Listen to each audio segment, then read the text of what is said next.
Hello guys, আসসালামু আলাইকুম। সবাই কেমন আছেন? আলহামদুলিল্লাহ আপনাদের দোয়ায় ভালো আছি। প্রতিদিনের মতো আজকেও একটা ব্লগ নিয়ে চলে আসলাম। তো আজকে ইফতারের আয়োজন হচ্ছে কি আপনাদের সাথে একটু শেয়ার করব আমি। এটা হচ্ছে রোজার মাস। রোজার মাসে আমরা ভাজা পোড়াটা একটু কম খেলেই ভালো হয় স্বাস্থ্যের জন্য। তো হেলদি খাবার খেলে সবচাইতে বেশি ভালো হয়। তো হেলদি খাবারের জন্য আমার কিছু ফল ফাকড়া কেটে নিয়েছি। তো একটু বিট কেটে নিচ্ছি। তাই তো বুট আমি সিদ্ধ বসিয়ে দিয়েছি।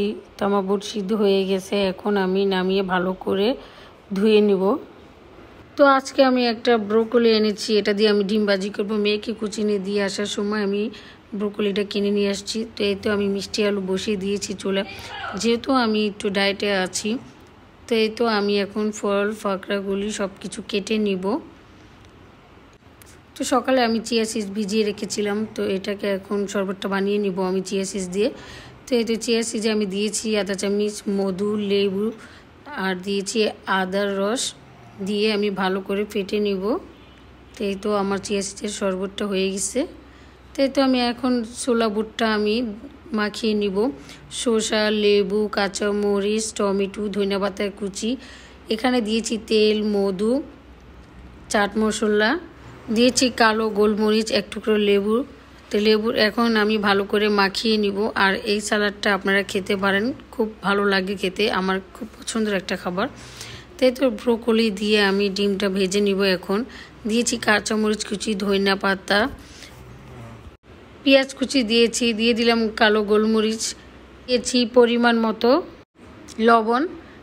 চুলার কড়াইটা বসিয়ে দিয়ে দিলাম বাটারটা গরম হয়ে গেছে। এখন আমি ব্রোকলি দিয়ে দিব। তো এই তো আমি ডিমটাও দিয়ে দিলাম কালো গোলমরিচ। তো প্রথম ডিমটা আমার ভাজা হয়ে গেছে, পরের ডিমটা আবার দিয়ে দিলাম। তো মাশাআল্লাহ দেখেন ডিমটা আমার কত সুন্দর হয়েছে ভাজা। তো আজকের ইফতারিতে আমি ব্রোকলি ডিম ভাজা খাবো। তো এই হচ্ছে আমি মিষ্টি আলু সিদ্ধ করেছিলাম, মিষ্টি আলুটা পিস করে কেটে এখন আমি বাটার দিয়ে ভেজে নিব। তো এই তো আমার মিষ্টি আলুগুলি ভাজা হয়ে গেছে। যেহেতু আমি ডায়েটে আছি তো আমি হেলদি খাবারই খাচ্ছি এখন। তো এই হচ্ছে আজকের ইফতারি আমাদের, ফল ফাকড়া, ডিম ভাজা, চিয়া সিড, সাথে আছে মিষ্টি আলু, বুট। তো এই তো ইফতারি শেষ, এখন চলে আসলাম থালাবাটি ধুতে। ইফতারি করার পর অনেকগুলি থালাবাটি বের হয়েছে। তো এই তো আমার থালাবাটিগুলো আমি এখন ধুইতেছি। আর এই কাজের ফাঁকে আমার মেয়ে আমাকে অনেক সাহায্য করে, হেল্প করে। আমার বাচ্চাদের জন্য দোয়া করবেন সব সময়, যাতে আমার বাচ্চারা ভালো থাকে। নিজের কাজ নিজেই করতে হয় একা একা। আর আমার বড় মেয়ে যখন আমাকে সাহায্য করে তখন অনেকটাই ভালো লাগে।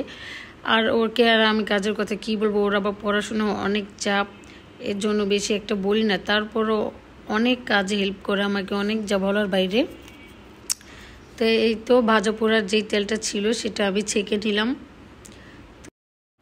তো আমার থালাবাটিগুলো ধোয়া হয়ে গেছে। এখন আমি কিচেনটা পরিষ্কার করে নামাজে চলে যাবো। আল্লাহ হাফেজ, সবাই ভালো থাকেন।